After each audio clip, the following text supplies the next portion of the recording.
David Rodriguez, sir, honestly, I really appreciate you making time for this and coming on. Um, I first saw you on Dropping Bombs, and I was like, dude, that's an awesome story. And I really loved what you shared on there. You guys talked a lot about sobriety, which is a healthy lifestyle and leads to healthy and good decisions. And so this is what this podcast is all about. Trying to teach the younger generation and the upcoming culture how to make good decisions. And we were talking earlier, kind of you're a beautiful manual or a beautiful manual of what not to do in life. But ultimately, you've definitely learned from your mistakes, and you had a second chance at life, and which is awesome to watch from the sidelines, to be honest. Well, you know, I've had two chances. Well, probably a lot more than that. But in 2011, I almost died twice. I flatlined twice. I overdosed on drugs in the beginning of February, and I got knifed in the throat in December. So 2011 was a very eventful year for me. In the fact that I almost lost my life twice, and I came back and won two championships in the same year. Wow, really? So That's yeah, crazy. so every time I bounce back, so for me it was um, touching death or being that close to death or actually stepping onto the other side changed my life completely. It really set everything straight because when I was on my deathbed, I wasn't thinking about how many belts I've won. I wasn't thinking about all the money I got. I wasn't thinking of my family and how. When you're on your deathbed, or any of your accomplishments, you don't think of any of that shit. You just think about the only thing you think about when you're getting ready to go. Like when you're getting ready to go, when you're on your way out, is family and your relationships and how meaningful they were. And you hope you left a good taste in everyone's mouth because honestly, that's all. I swear to you, that's all I thought about. And what was so important to me in life as I was living, uh, 2011 and post 2011. I feel like there's two Davids. So pre 2011, it was all about how many championships I can win, all the girls I dated, all the parties I could go to, all the TV I could get, all the fame I could get. All about I me, I me, I me, I. After 2011, post 2011, it was a good 5 years of transition. I was broken down. God broke me down. I didn't know who I was. I was stripped of my identity. I had no idea what I was going to do next. I wanted to kill myself.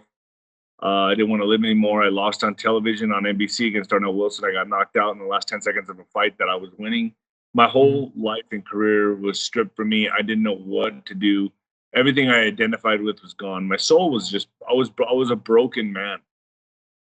And after about 5 years, I feel like about 5 years of that time I was in deep depression. I came back to live in El Paso. I felt like I was in Mhm. a cocoon of change. And probably just about a year and a half ago to almost 2 years ago, I finally came out of that cocoon a different person in the sense that now it's not service to self, it's service to others. Mhm. God broke me down so bad, and I literally was down on the ground. They say you hit rock bottom. Well, you don't know. You haven't hit rock bottom until you find out it has a basement. So, so uh, I had to change, and I transitioned into a different person, a more peaceful person.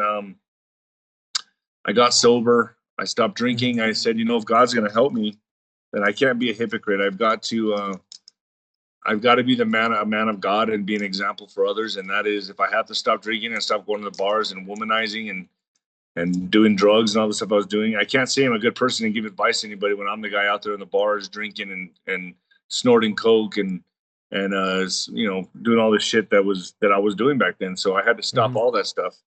Um, but the drinking is really where I've gone sober, and God has really helped me. God is, I mean, look what's happening to me right now with all this attention. I don't understand Yeah, it. it's It's crazy. it's the weirdest thing.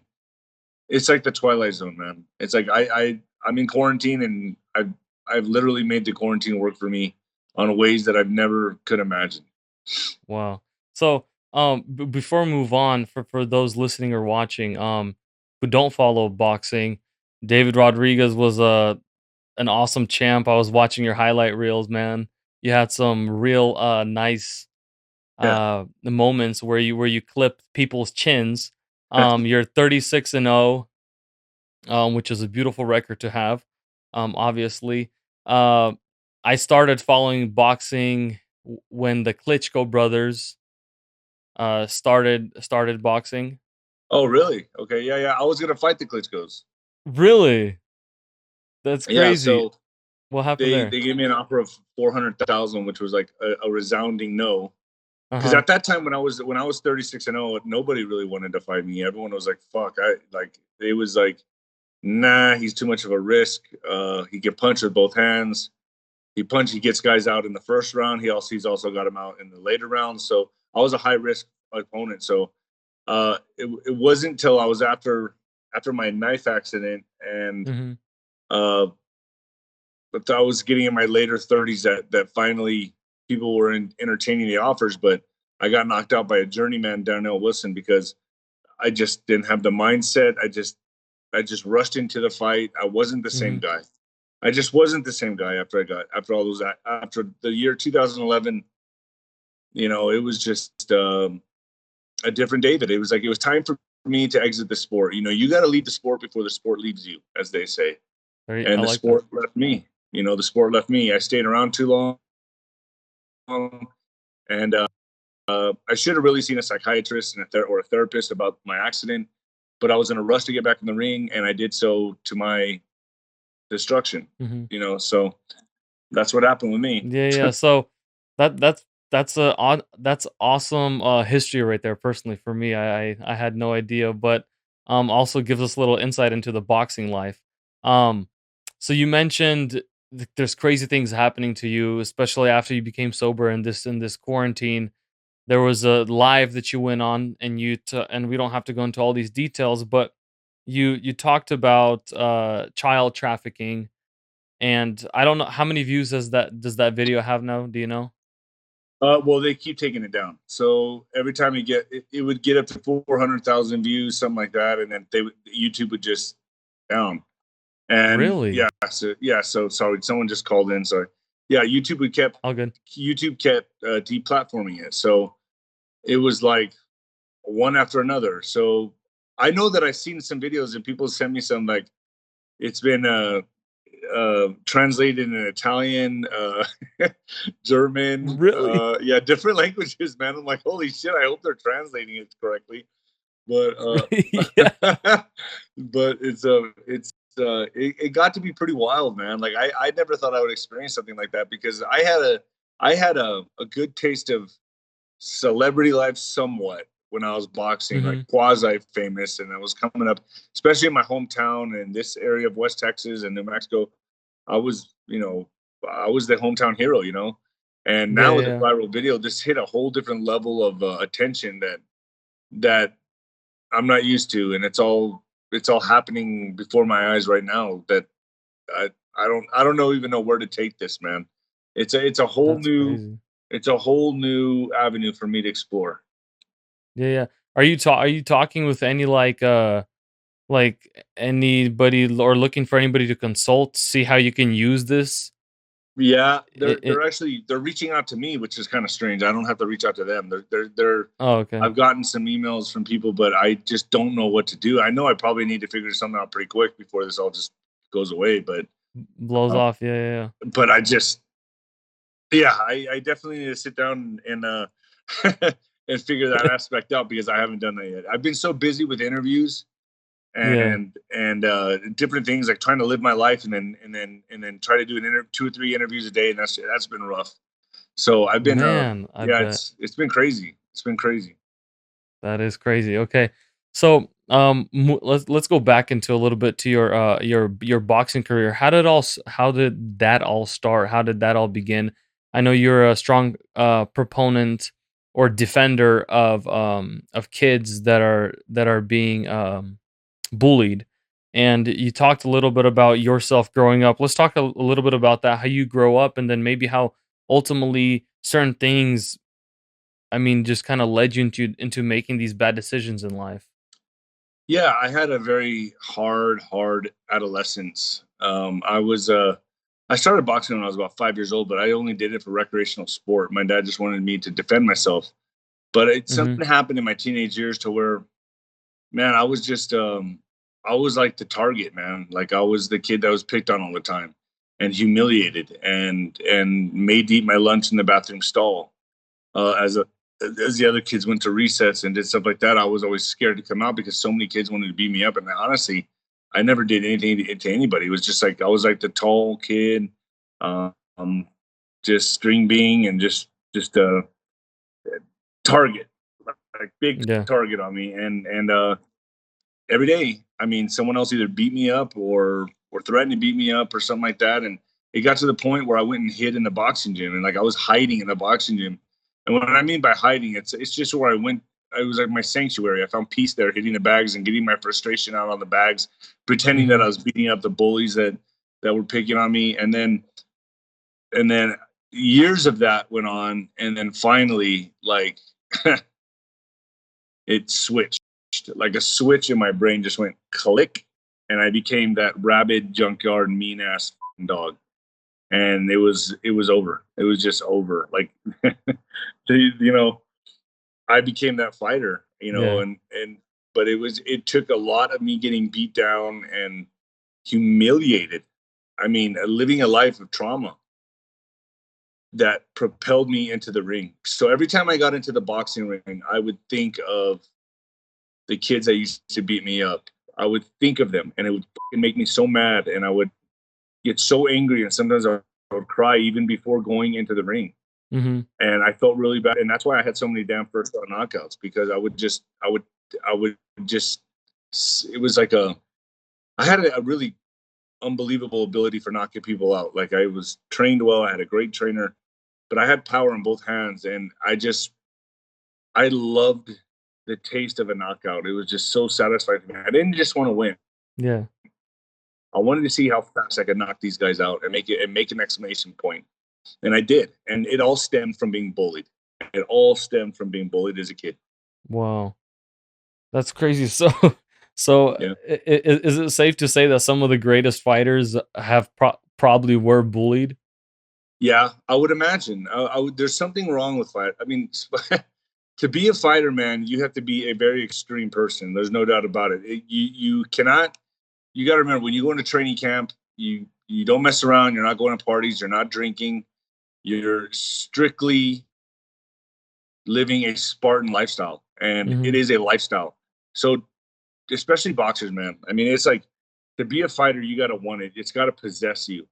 And to be honest, it's not like just being an athlete, a basketball player or a football player, nothing like that. You got to live and breathe boxing, and you have to fight almost every day. You got to spar the best guys. You got to be in the gym every day. You got to run your miles every day. You got to want it more than anything. And to do that, it's got to possess you. And this day and age, I don't even see how fighters even exist because it's such a different time with social media and Yeah. everything being such instant gratification. I don't see how someone can even do the proper training it takes and develop that strong mindset to be a fighter because everything is just so easy these days. Yeah, Everything well, is just it's th just instant gratification.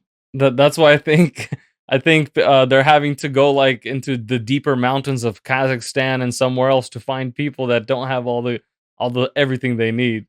Right, but then they come here and they're like, "The fuck that." Let me live the good life, right? Yeah, it's like why? What? Fighting's hard, man. Like, why would anyone want to do that? Like, I've been retired now for 5 years. Geez, and honestly, I look back and I think to myself, like, who was that guy? Because I don't I don't want to do that now. I don't want to compete now. I look at that back then and I go, I like to work out to look good and feel good. I like to look in shape, not be in shape. Yeah, yeah. you know, There you go. there's a big difference. I like that. So, so you started your boxing career, kind of climbed up in the ranks. Um, when did it all start? When did the tables turn kinda where it affected life in a negative way? When I started getting sick of it, I started feeling like it just wasn't fun anymore. Like after like 25 and 0, 30 and 0, I just was expected to knock everybody out so quick, and I was doing it, and I stopped training as hard. I started lagging on my training. I started partying during training camp, just doing things I never used to do when I loved the sport so much. It just got and then I started getting injuries. I started getting knee surgeries, back aches, hand pains, hand surgeries, and it became to the point where even training. I mean, training was always hard, right? But even Mhm. the rest, the recovery was becoming hard. So I would train really hard, and back in my 20s and early 30s, I could just take a nap and be okay and go train again. Yeah. Not in my mid to late 30s. What started happening was, holy shit, you mean I gotta take an ice bath for the inflammation to go away? And that was painful. And then I started finding myself taking painkillers just to kill the pain, just so I could be numb during training because the pain hurt so much. Yeah, And when yeah. you get to that point to where your body's just like telling you to go yourself, it's over, dude. It's just over because I didn't have the drive anymore. I lost the concentration, and my body was telling me, "Yo, dude, time to exit." It was just telling me. Yeah, yeah. So what was the thing that your body's telling you to leave boxing? You still keep coming back? Is it just because of money, because of fame, or what was that? No, I own commercial real estate because so I never really I've come from an upper middle class family. I never That's why people really amazed that I've ever even boxed in my life. But I've had so many issues that you're either a hungry fighter or you have a lot of issues. I was the guy with a lot of issues. Yeah, So the reason that I kept fighting, what ultimately took me out of boxing was my back surgery. It wasn't this. This I would have kept fighting. My knife attack I would have kept fighting. The back surgery. Once that happened, it was all she wrote. And I wanted to keep fighting because that's all I knew. That's who I was. That was my identity. It's all David Nino Rodriguez, the fighter, the boxer. That's all I was. yeah, I didn't know anything else. And although I had all these other different dimensions to me, boxing was the main thing. It was like I was Superman. I would put on a cape and go out in the arena and have thousands of people screaming my name and signing autographs. And everywhere I went, hey champ, let me buy you lunch, champ. Hey champ, let me buy you beer. yeah. That's that was just the life for me, and that's all I knew. So I didn't know how to give it up. So I kept fighting for that identity, if that makes sense. Yeah, yeah, that does. It's 'cause it kinda almost reminds me of, and I don't I don't wanna compare you to somebody, to a prisoner, but just Yeah. knowing a couple guys that came out of prison, personally, like, and, spent most of their maybe teen years or young adult life in there, they come out and they almost don't know anything else, and that's kinda what I'm comparing it to. They're just like, "Well, I'm just used to this lifestyle. What do you guys do outside Yeah, of and then this?" those guys, yeah, they get out and then they're not even able to get a job because they're not allowed to. They're ex-cons. Yeah, yeah, yeah. So it's like the life's even harder for them, and they don't know what to do. So a lot of those guys commit suicide. They go back to crime, and you can't blame them. There's no kind of rehabilitation for them. So I think that's very important that we need to do. And I think Trump was working on something like that. I think he signed it with Kanye West and the Kardashians. He signed some bill where uh, there's proper rehabilitation. I could be wrong. I'm not 'Cause sure. I do remember some kind of prison reform thing or something. Yeah, yeah, and that's very important because you can't expect to send these guys to prison and then have nothing when they come out. So, Right. um, I've been in jail about 2 or 3 times for dumb shit, and especially in Mexico, I was in jail. I was in Mexico, Mexican jail. That's the worst jail. You don't ever want to go there. Really? So, oh god, I was in there for like 3 days, man. My parents had no idea where I was at. I was like 17 years old at the time, Oh, man, that's but it was crazy. for fighting. But yeah, I mean, I got some stories about Mexico. Let me tell you. Um, and there's nothing worse than having your freedom taken away. And that's another reason I stopped drinking was because I had two DUIs, and I was like, man, I just spending time in a little cell is not for me. Mhm. And I'm not ready to get a third one and go away for a while. So I was like, that's it. I'm out. I'm done. Yeah, yeah. Say sayonara to all the bars. There you go. So, would you say you were terrified of the future? Because if you left boxing, you had no idea, like, what is next, what you're gonna do with life, or were you scared of, like, what people might think of you? Both. Uh, all of the above, dude. Multiple choice, D, all of the above. It Okay. was like it was everything scared me. I lived with a constant fear and anxiety in the pit of my chest and this in my stomach really like what the hell am I gonna do? I know nothing else. What am I gonna do for work? What am I gonna do? What the hell am I gonna do with my life? I mean, all I know is boxing. So uh that's why those 5 years after boxing were so intense for me and so depressing because I really did not know what was going to happen in my life. What was just going to kill myself? Mhm. I really had no purpose to live. I was thinking to myself, what's the point? I did what I did. I've already lived my life. I'm Yeah, not yeah. married. I don't have kids. I was like, what do I have to live for? You know, and thank God I snapped out of that and found that God has other things for you and other things for me had a purpose for me. Yeah. And think, gosh, man, it was such a dark time. It was such a dark time. You don't when I hear these motivational speakers talking. I went to a lot of Tony Robbins stuff, and I've met with Tony Robbins, and I was a VIP guest at one of his seminars. He's a great man. I really admire that man. But telling people to get out of their funk and snap out of it and clap your hands and jump up and down and do all that stuff is one thing. But when you can identify with the pain someone's feeling and have been through that yourself, and you know how dark it is, Mhm. that's a whole nother animal, man. And you can't just tell somebody, hey, snap out of it. Come on, clap your hands, jump around, run on some hot coals. It don't work that way. It does not work that way. Some people need to be heard, they need to be listened to, and they need to find ways to get over the obstacles that they're going through, and therapy and constant therapy and people to listen to them. Life is hard. Life is really hard. And um, when I talk to these kids at schools, and what I try to do is I give my living testimony. I tell them my stories. My stories of when I peed myself at lunch in front of the kid that was picking on me because I was so scared he was gonna beat me up. I actually pissed my pants and everyone was laughing at me. Wow. Kids start laughing and then they start looking at themselves and they start thinking to themselves, wow, I don't have it so bad. This guy had it really, really bad. And looking at me, became a Yeah, yeah, yeah. champion boxer.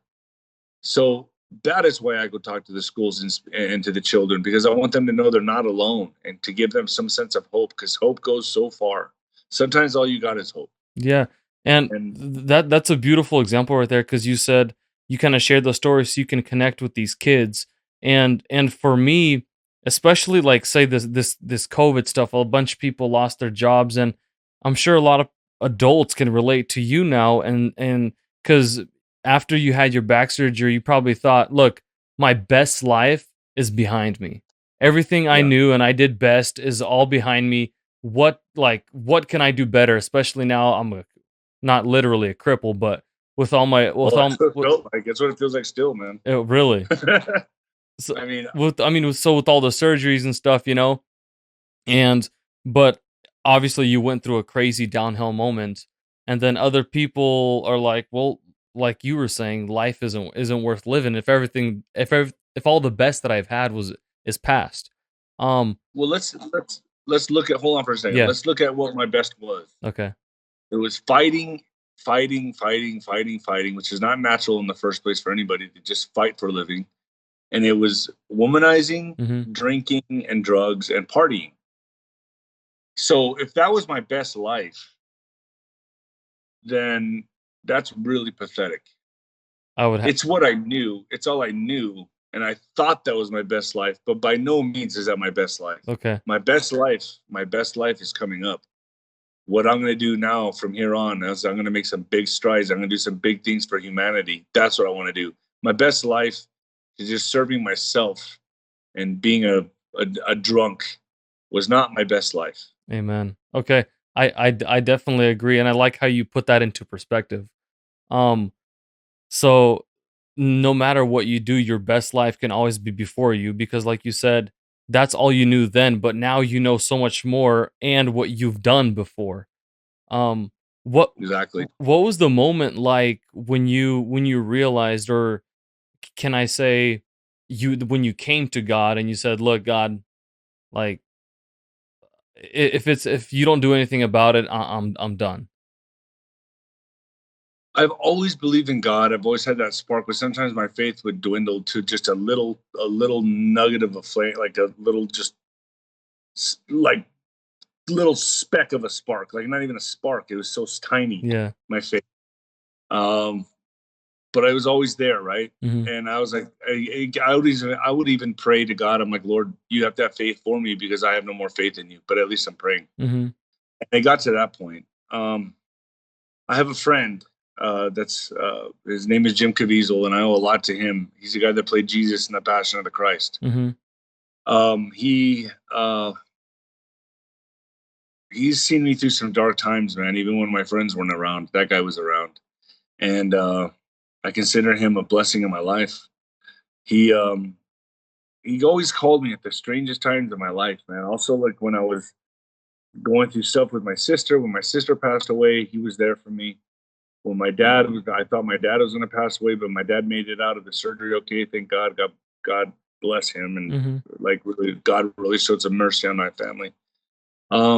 He really walked. He strengthened my faith for me, man. Because that guy right there is a stand up individual. He's a beautiful person. He has a beautiful soul. And if there's anybody that could have played Jesus Christ, it was Jim. And um, he helped strengthen my faith a lot. And he had me praying the rosary every day. I still pray the rosary every day, Wow. and I do that only because I feel like it's my gesture to God that thank you for having mercy on my life. Yeah. So I, every day I I pray that rosary and I just thank the Lord that I'm here, I'm alive, and my dad's alive, my family's alive. I know not everyone lives forever, but I got some extra time with my dad. Yeah, definitely, definitely. Um, so moving on to the how can I part, and this is it. Maybe the more important part is obviously there's kids, there's adults, girls, boys watching this, and they might be going through some hard times, or that they might be going through some times where they're having to make some difficult decisions, and oftentimes it's easier to make the stupid decision than the right decision based on what your friends think, based on just where you are in life. Maybe you're just in a crappy situation. What would you say to those kids or adults watching, going through maybe a hard time in life? Whenever I was going through a hard time, which was a lot, Yeah. all the time, Yeah. uh, when you're going through hell, just keep on going. There you go. So, just keep going, man. Keep moving those feet. Just keep moving. Just keep going, man. It'll get better. It will get better. It just might be incrementally better, every day or every week or every year, just a little bit, but it's getting better. Put your faith in God. Try to believe in God. Um, Even if you have no faith at all, just give God a chance. Start making changes in your life. Start looking at yourself. Put a list down. Put a piece of paper down, and write the pros and cons to what you're doing. Everything you do, every decision you make has an effect on your life. Start looking at it. It's okay. Maybe if I stop drinking this much during the week, this will start improving. Maybe if I start taking my son to baseball practice more often. Maybe if I start having a family dinner with my family, like we put our phones away and have a family dinner together. There's little changes you can make that can have a direct influence on everybody's life. Yeah. So it's that's the first thing I would say. Get a piece of paper, write down the pros and cons and the things you're doing in your life today and what you want out of your life, and start working on ways to get it out. And you may sit and look at that paper and then draw a blank and Mhm. not know what you're going to write. Many times that happened to me, but something will come to you. And then you write that down. And then you look at that and you think, okay, what's a consequence of this action that I do? Mhm. And what happens if I take that out of my life? Well, it eliminates this, this, that, and that. I've noticed that when I stopped drinking, my life improved 180%. Wow. Um, it was not just a little bit of improvement; it was a massive improvement. Like mountains were moved. And I'm telling you, man, when God helps he who helps himself. Can you can We you are can all you part. bring can you share some examples maybe of what in life improved? I mean, maybe it wasn't just your kidney, but My or liver. your liver, sorry. Yeah, it wasn't just your liver, but Maybe some examples that if you're able to share any. Yeah, easy. That's easy. First of all, the depression and anxiety lifted. After about 40, 50 days of going sober and not having the withdrawals and wanting to go, wanting to go back and drink and all that, my skin started improving. My looks started improving. I started I lost tons of weight. My depression, anxiety went away. Um, my family relationships got way better. Uh, Friends, I started attracting better friends. I wasn't hanging out with just my bar buddies anymore. Mhm. They stopped calling me. They completely stopped calling me. And it was lonely for a little while. But then all of a sudden, you start attracting different people. And what I did with my sobriety was I put it out on Facebook and I let everyone know I'm sober now. Mhm. And they were like, why do you have to? I'm sure a lot of people were thinking to themselves, well, why does he have to tell people this? The reason I did that was to hold myself accountable There you go. so that if I can't mess up. If people in the public, if the public knows that I'm trying to go sober and they see me out with a beer, I'm going to look like a dickhead. They're I'm going gonna to look hold like a me joke. they're gonna hold you accountable. Yes. And that's why I did it. That's why I put it out there. And I said, I'm going sober now. And this is the beginning. Enter. Enter. And I pushed enter and that was it, man. And I had no choice but to do it. I couldn't look like a joke. Yeah. And and uh that's how I've been living my life. And I've improved. Everything is improved, man. My walk with God, man. My relationships, making money. I mean, things are just coming to me that I would have ignored when I was drunk all the time. When I was drunk, I would have forgot half the stuff that came to me. Yeah. Um, and now I'm able to pay attention to certain things. It's just life is beautiful, man. I'm in such a different place now than when I was drinking. And if someone out there is struggling with alcohol and this and that, gosh, just give it a chance. Just try it. 1 day sober, 2 days sober, goes to 5 days sober, then 10 days sober, then 20, then 40, then 80, then 160. So it's well worth it. I know people miss the clubs and the bars. A lot of people drink out of peer pressure. Mhm. But I've gone to bars and I've gone to places like that, and I'm able to stand my ground. But I know I'm a different kind of guy. I'm a large, big guy, and I stand my ground and I say no. I don't want to drink. I don't want anything. And I have a good time. I still have a good time, but I leave before midnight. Yeah. But the drunk life doesn't. There's no attraction to it anymore, man. I want nothing to do with it anymore. It ruined my life. I was in jail. I was getting DUIs. Um, the hangovers, it's just forget it, man. It's not for me. Not Okay. for me. So I love what you said, and then so I'm imagining like a couple of my buddies even now. They're like, "Hey, it's easy to say his life is all good now. He could just stop drinking." And I think one of the biggest reasons why some kids or adults drink is because look, life sucks.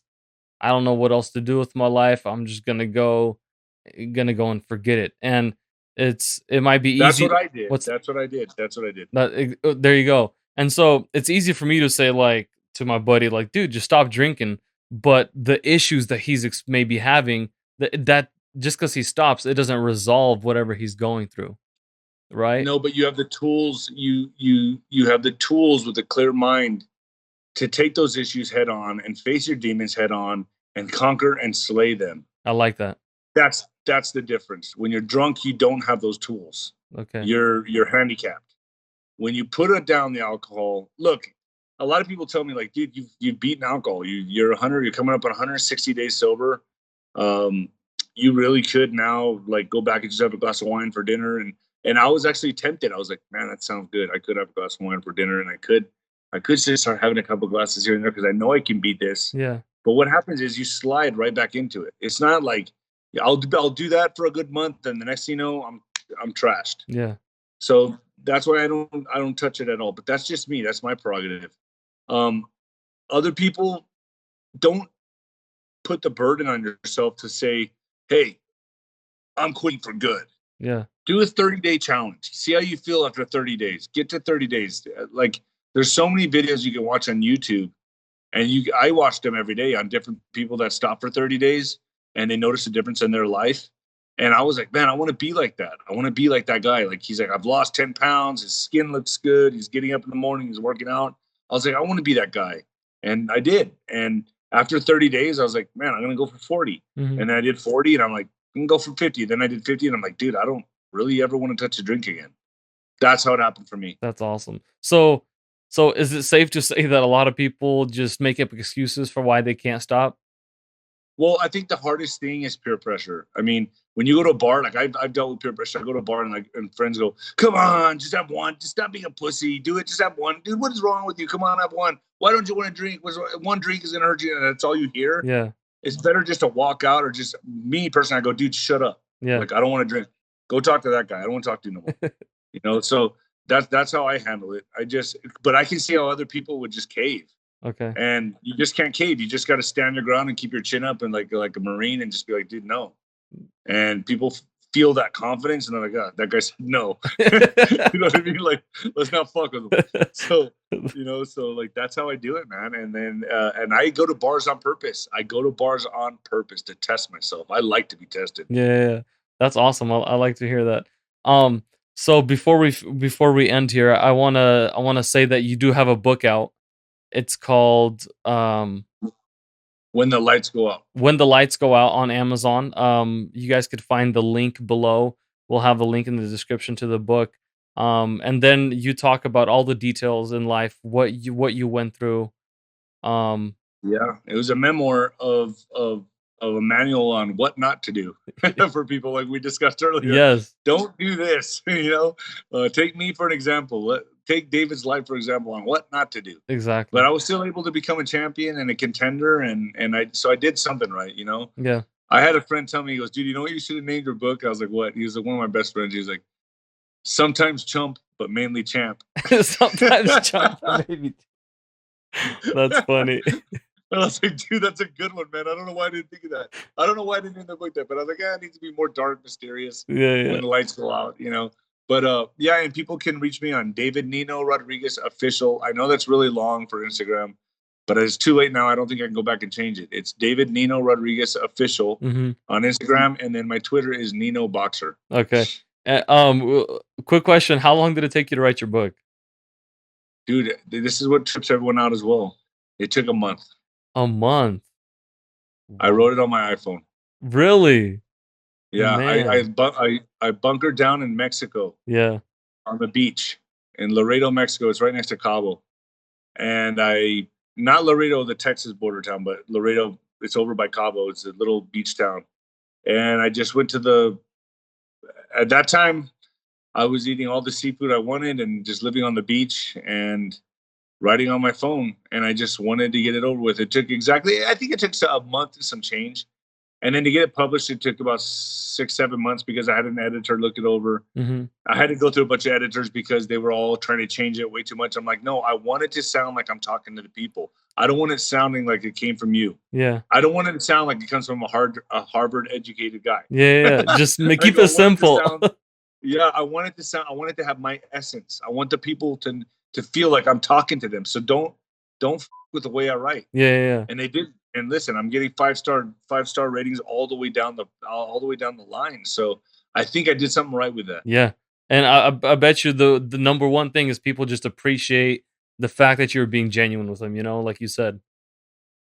Honesty. Yeah. Yeah, it was raw and it was blunt, and it was actually when I first started writing it, I didn't expect to publish it, put it out there because it was more like a diary. I was so upset. Like, okay, I'm gonna be honest with you right now. This is gonna strike a lot of people.